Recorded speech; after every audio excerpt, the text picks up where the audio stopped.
Here is your story. Single dad denied a room in his own hotel. Staff fired on the spot.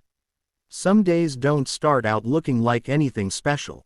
You wake up, pour your coffee, and just try to get through it. But every now and then, one of those ordinary days turns into something you carry with you for the rest of your life. This is one of those stories. His name was Daniel Reeves. 44 years old, broad-shouldered, with dark hair that was just starting to show a little silver at the temples, the kind of man who looked like he'd worked hard his whole life and never once complained about it. He had deep-set eyes that held a quiet kind of seriousness, and a jaw that hadn't seen a razor in a couple of days. He wasn't fancy. He drove a truck. He wore a worn brown leather jacket that had seen better days, and most mornings, the first thing he did after waking up was check on his daughter. Her name was Lily. She was 6 years old, small for her age, with dark braids and big brown eyes and a stuffed teddy bear she'd named Biscuit that went absolutely everywhere with her.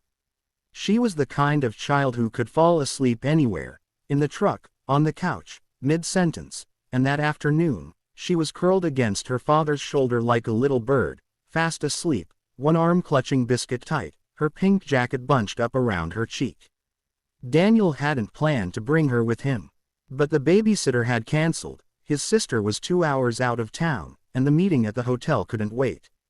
So there he was, pushing through the glass doors of the Hartwell Grand on a quiet Tuesday afternoon, a sleeping 6-year-old on one arm and a bouquet of deep red roses in his other hand.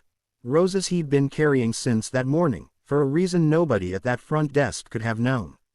The lobby was all polished marble and soft lighting. One of those places that tried very hard to feel welcoming but mostly just felt expensive.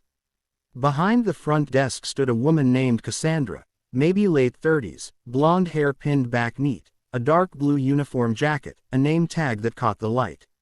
She had her arms crossed when Daniel walked up, and the look on her face was the kind that forms before a person even finishes their thought, a snap judgment, made in seconds.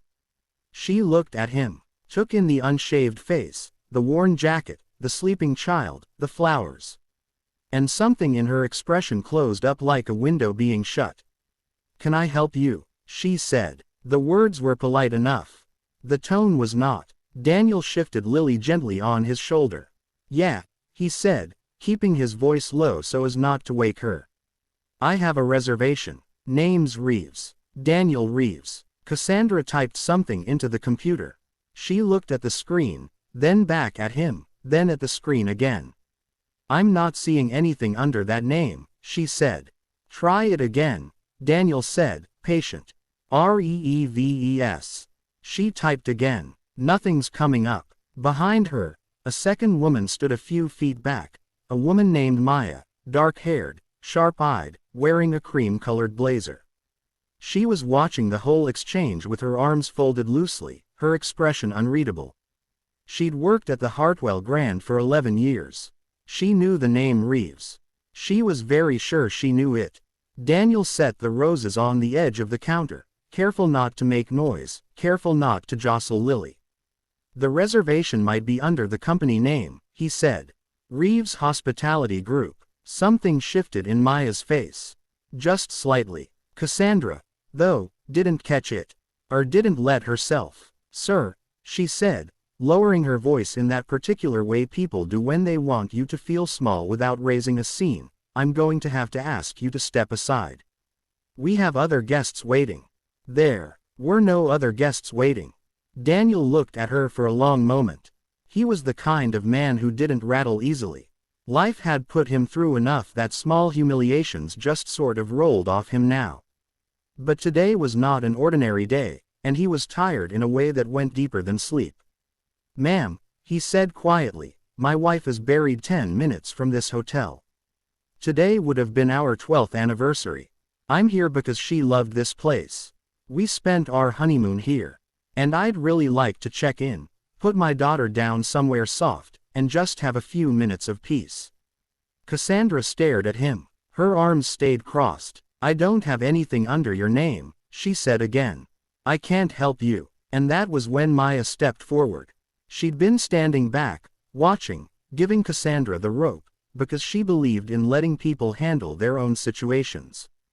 But this had gone far enough. She touched Cassandra's arm, gently but clearly, and said, "I've got this." She looked at Daniel. "Mr. Reeves," she said. Not a question, a recognition. He nodded. Once, Maya reached beneath the counter and pulled out a manila envelope, the kind used for VIP check-ins, the ones pre-prepared ahead of arrival. She set it on the counter and opened it with quiet, practiced efficiency. "Your suite is ready, sir. The Magnolia Suite, 3rd floor, just as requested. We also took the liberty of having a cot set up for your daughter." She paused, and her voice dropped just a half-step softer.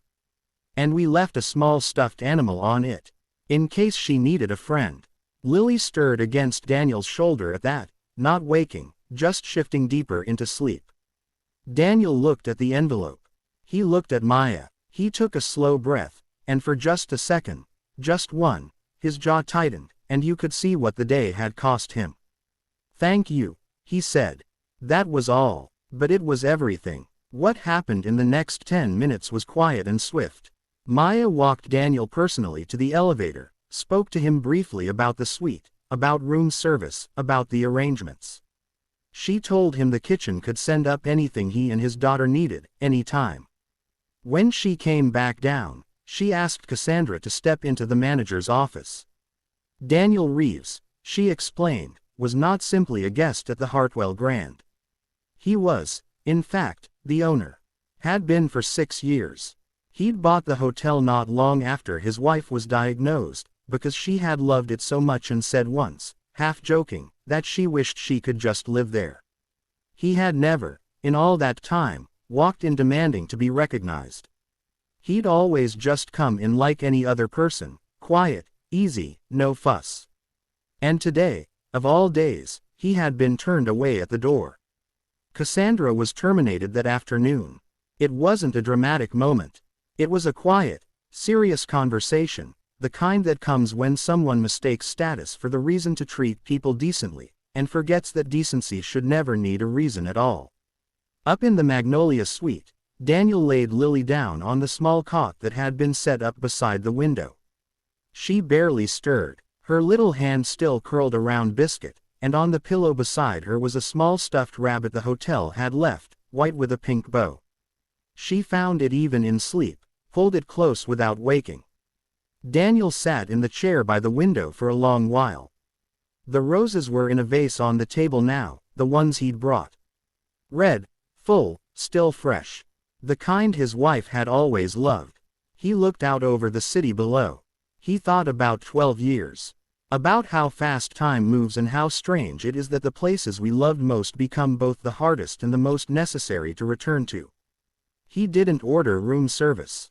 He didn't make any calls.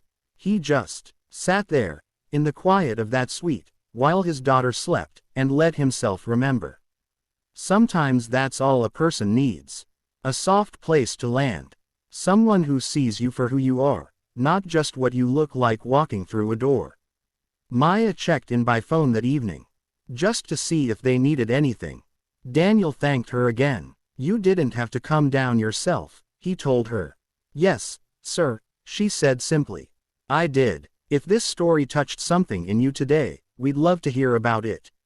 Leave a comment down below. Tell us what it brought to mind, or share it with someone who might need a little reminder that quiet kindness still exists in this world. And if you haven't already, please like this video and subscribe so you never miss a story. We put a lot of heart into every one of them, and knowing you're out there listening means more than you know. Thank you for spending this time with us.